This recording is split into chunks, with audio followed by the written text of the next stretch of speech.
On 27 November, Professor Tommy Koh and former NTUC Income CEO Tan Chieh voiced their renewed opposition to Income's proposed merger with German insurance giant Allianz in an op-ed published in the Straits Times. Prof. Koh, special advisor to the Institute of Policy Studies at the National University of Singapore, and Mr. Tan, who is also past Group CEO of NTUC Enterprise, applauded the government's decision to block the merger. However, they voiced concern over Allianz's statement that negotiations for the deal were still ongoing. They urged NTUC Income to abandon the negotiation for merger entirely, describing it as a threat to the organization's 50-year legacy.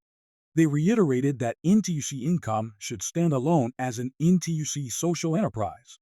As an alternative, they proposed that NTUC Enterprise or another purpose-driven organization acquire the 30% of NTUC Income shares currently held by individual shareholders, thereby ensuring the company retains its mission-driven focus. The op-ed highlighted NTUC Income's founding in 1970 as a cooperative under the vision of C.V. Devon Nair, with support from then Finance Minister Dr. Goh Keng Swee. Established to address workers' insurance needs, Income became a cornerstone of NTUC's broader social enterprise initiative alongside NTUC Fairpress. They have lived up to the mantra, to do well in order to do good, wrote Koh and Tan, reflecting on the organization's success in balancing financial prudence with its social mission.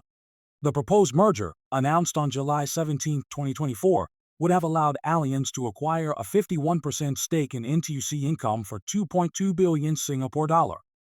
Koh and Tan argued that the deal would significantly erode Income's autonomy, transforming it into a profit-driven entity incompatible with its social enterprise roots. They cited Allianz's objective to build a resoundingly profitable business, with CEO Oliver Bate expecting a double-digit return on investment over time, as a direct threat to Income's core mission of serving Singaporeans' needs. Koh and Tan highlighted that just 2 years prior, Income had convinced the regulator to allow it to retain a surplus fund of 2 billion Singapore dollar to strengthen its capital base for growth and to fulfill its social mission.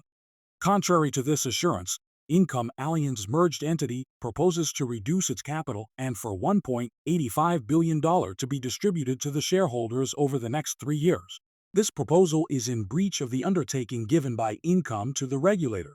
Instead of strengthening the capital base, it will have the opposite effect, they said. The op-ed also highlighted NTUC Income's leadership in several insurance segments, including a 22% market share in health insurance and 7.5% in motor insurance. Koh and Tan argued that this demonstrated Income's resilience and relevance, despite its modest 10% share in the life insurance market.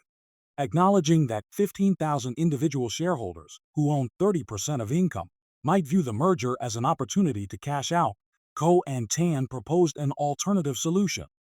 They suggested that NTUC Enterprise or another mission-driven organization acquire these shares to ensure Income remains focused on its social objectives. They emphasized that the company's $2 billion surplus must be safeguarded for social causes and not distributed to maximize shareholder returns. Looking ahead, Koh and Tan urged NTUC Income to redefine its mission to address emerging social challenges such as aging, mental health, and support for disadvantaged groups like lower-income workers. There is no pressing need for Income to expand into neighboring countries or pursue a global presence, they added. They pointed to successful social enterprises in Canada and Europe as models for balancing financial sustainability with social impact. Income should not fritter away its legacy of doing good over more than half a century, they concluded.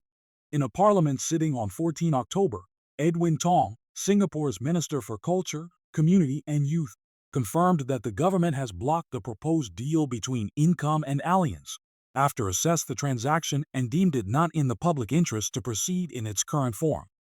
The primary concerns revolved around the potential impact of a capital extraction that could undermine Income's ability to continue its social mission of providing affordable insurance to low-income Singaporeans.